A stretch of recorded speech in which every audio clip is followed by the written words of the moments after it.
Today we have Elon Musk. Elon, thank you for joining us. Yeah, thanks for having me. So, we want to spend the time today talking about your view of the future and what people should work on. So, to start off, could you tell us? You famously said when you were younger there were 5 problems that you thought were most important for you to work on. If you were 22 today, what would the 5 problems that you would think about working on be? Well, first of all, I think if somebody is doing something that is useful to the rest of society, I think that's a good thing. Like, it doesn't have to change the world. Like, you know, if you're doing something that has high value to people, and frankly, even if it's something, if it's like just a little game, or the some improvement in photo sharing or something, if it has a small amount of good for a large number of people, that's, I think that's fine. Like, stuff doesn't need to be changed the world just to be good. But in terms of things that I think are most likely to affect the future of humanity, I think AI is probably the single biggest item in the near term that's likely to affect humanity. So it's very important that we have the advent of AI in a good way. That is something that if you could look into the crystal ball and see the future, you would like that outcome, because it is something that could go wrong, as we've talked about many times, and so we really need to make sure it goes right. That's I think AI, working on AI and making sure it's a great future. That's the most important thing I think right now, the most pressing item.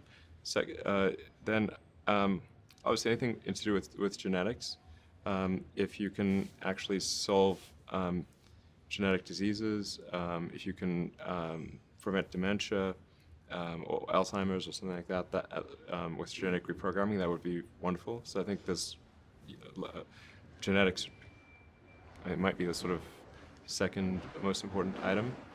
I think having a high bandwidth interface to the brain, like we're currently bandwidth limited. We have a digital tertiary self in the form of our email capabilities, our computers, phones, applications.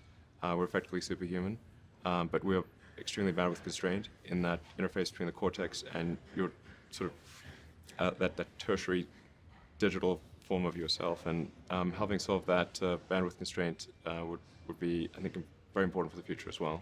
So, one of the, I think, most common questions I hear ambitious young people ask is, I want to be the next Elon Musk. How do I do that?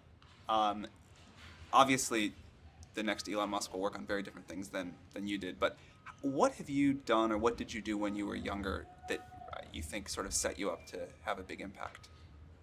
Well, I think first of all, I should say that I did not expect to be involved in all these things. So the 5 things that I thought about at the time in college, so quite a long time ago, 25 years ago,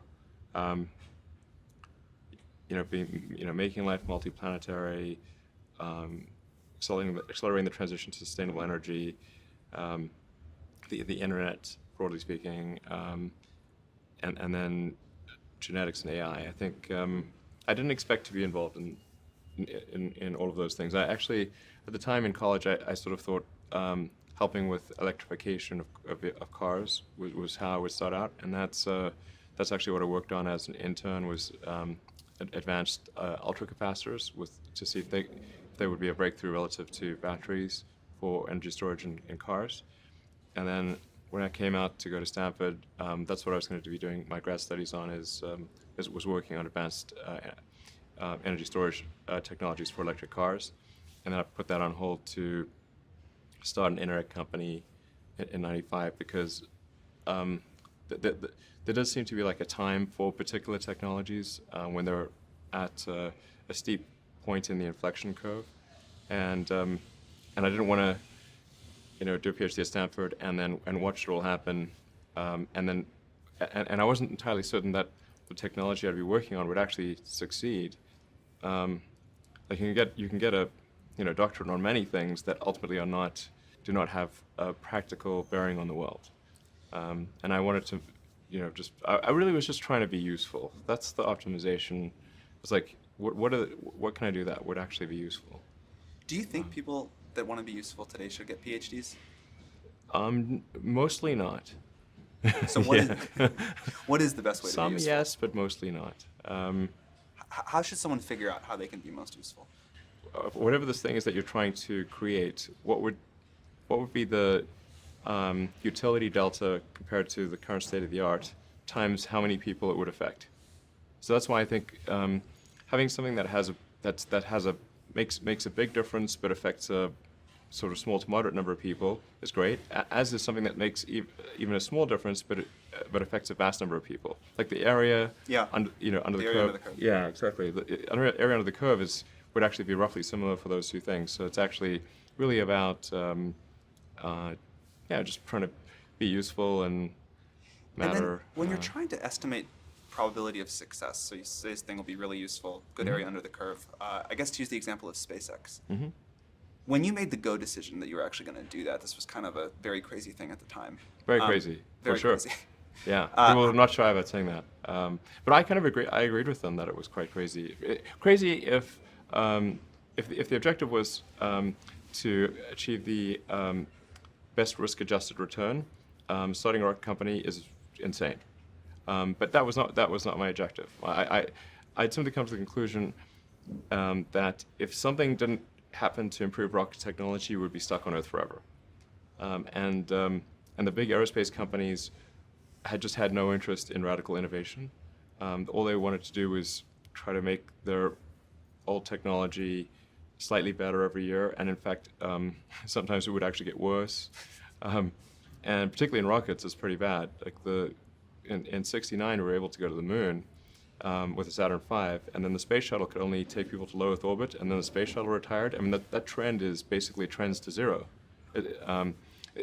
People sometimes think technology just automatically gets better every year, but it actually doesn't. It only gets better if smart people work like crazy to make it better. That's how any technology actually gets better. And by itself, technology, if people don't work on it, actually will decline. I mean, you can look at the history of civilizations, many civilizations, and look at, say, ancient Egypt, where they were able to build these incredible pyramids, and then they basically forgot how to build pyramids. And then even hieroglyphics, they forgot how to read hieroglyphics. So we look at Rome and how they were able to build these incredible roadways and aqueducts and indoor plumbing, and they forgot how to do all of those things. There are many such examples in history. So I think should always bear in mind that entropy is not on your side. Yeah. One thing I really like about you is you are unusually fearless and willing to go in the face of other people telling you something is crazy. And I know a lot of pretty crazy people, you still stand out. Where does that come from, or how do you think about making a decision when everyone tells you this is a crazy idea? Or where do you get the internal strength to do that? Well, first of all, I'd say I actually think I feel fear quite strongly. So it's not as though I just have the absence of fear.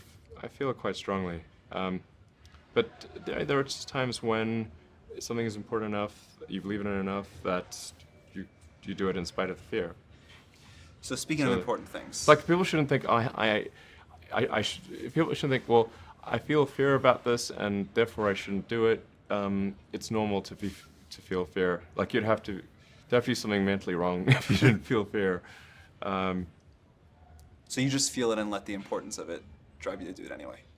Yeah, actually, something that can be helpful is fatalism, to some degree.